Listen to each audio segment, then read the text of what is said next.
All right, so by now I believe Nigerians must have seen the news of the Miyetti Allah chairman, Benue State chapter, that was ambushed and killed at Okudu, a village under Otubo local government area. The name of the Miyetti Allah chairman that was killed is Aldo Ruski Muhammad. Now, when this whole thing happened, I was the first person the Fulanis reached out to because I have a relationship with some of them, especially around that area. You know, when some things happen, they reach out to me to say, okay, there'll be a problem here, there might be conflict. So very dark man, please do well. And I do my own bidding by contacting security operatives to make sure they calm everything down. On that Friday, as you can see, this is the first message they sent to me. Sir, we need to talk. Serious fight between Fulani and Benue people, and Benue people is about to happen. This message was sent to me around 6:56 p.m. right? And immediately, I just went straight and I called the security operative.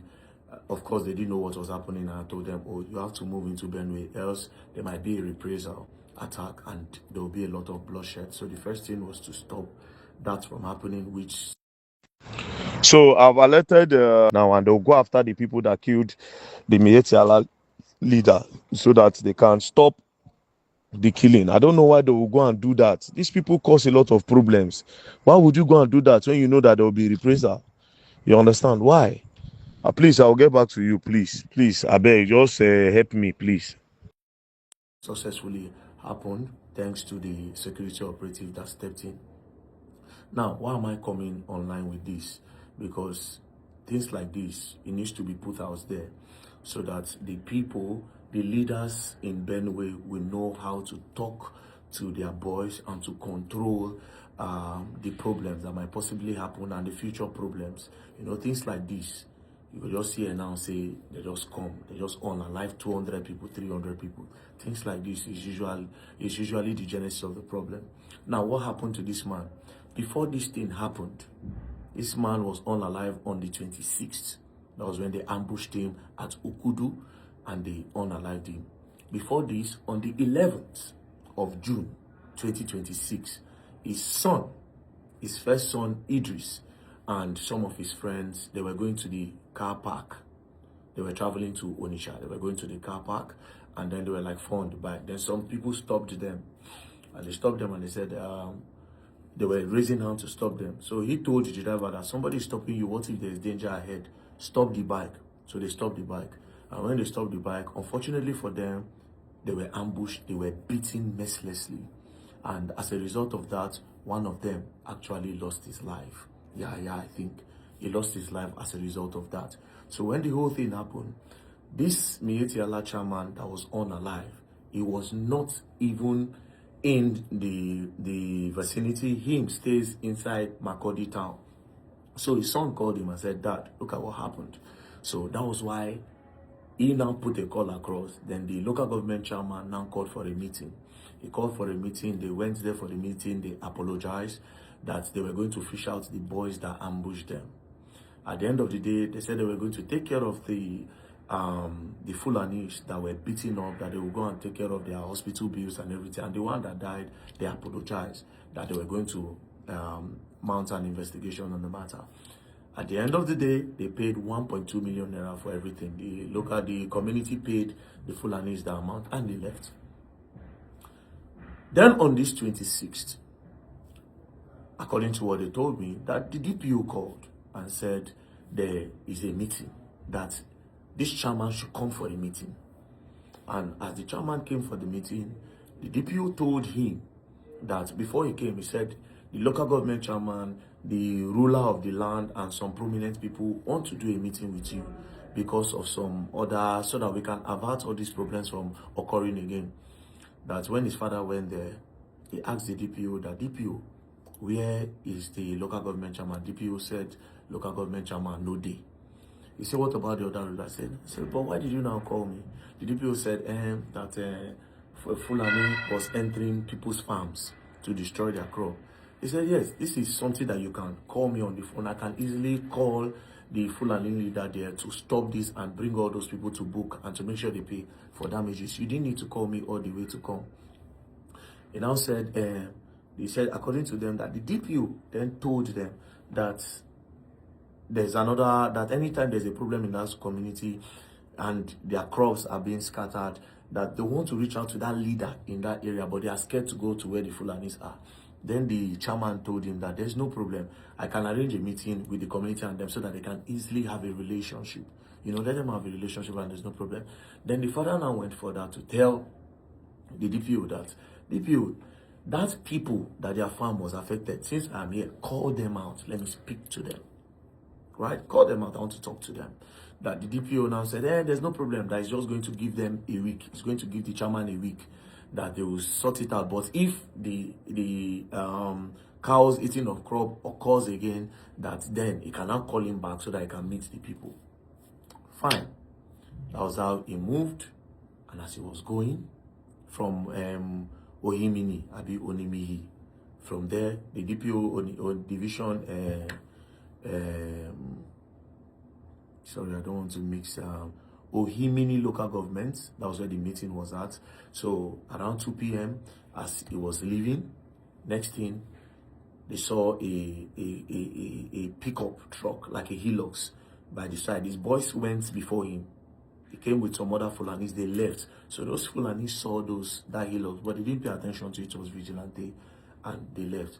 It was that same spot close to a market that the man was shot. You understand? So it looked like an ambush, and this is what's happened based on the information I gathered. Now, you ask why I'm making this video. You see, a lot of things happen in Benue State that the bad people in Benue are taking advantage of. Because everywhere you go, they are bad and they are good people. The bad people in Benue, they take advantage of it a lot of times. Now, there's a story that one Fulani was arrested one time at the police station for kidnapping. And his father, the Fulani guy's father, went to the police station when they called him that your son was involved in kidnapping. The father got there and he started speaking language with the boy. That how come you are a kidnapper? Why would you do that to our family? And he now told police to make sure justice is served. That the boy now told his father that he's sorry for everything, but it was some Benue boys that contacted him that they will do the kidnap and he will be the one to receive the money. Do you understand? That he did not kidnap. That he was just there to talk on the phone and receive the money to make sure the business goes well. That immediately he made that revelation, the police decided to release the boy to go. Because the police did not want to maybe trace and tag the people that were involved in Benue State. You understand? So a lot of these things that are happening, sometimes you hear that some Benue boys, they go and unalive a lot of cows. Because they start a communal clash. Sometimes the cows need to go and drink water. You see, these whole problems is there. What am I trying to say? It is really important that the leaders, when I talk about the leaders, the community leaders, the monarchy, the kings, the palace people, everybody that have influence over the youth, it is really important that you have a meeting with these people. A lot of them have been compromised by politicians, left, right, and center, and because of, Fulani headsmen is already there. Everything, they put it on them. Even sometimes, even if nobody then get fault. Because there's that stereotype, you still put it on them. I'm not saying the Fulanis are innocent. I'm only saying that these things need to be looked at critically. Do you understand? They need to be looked at critically. And it has been going on for donkey years. Not be every attack for Benue be Boko Haram and bandits. A lot of them are actually communal clash. A lot of them are farmers and herders clash.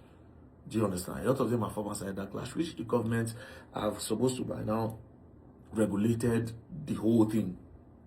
But yeah, politics is happening, But within ourselves that are not politicians, the people are the ones suffering it. So it is really important that the community leaders call the youth together, have a very good meeting, and everybody should know their role in the society to have a better Nigeria. It is really, really important.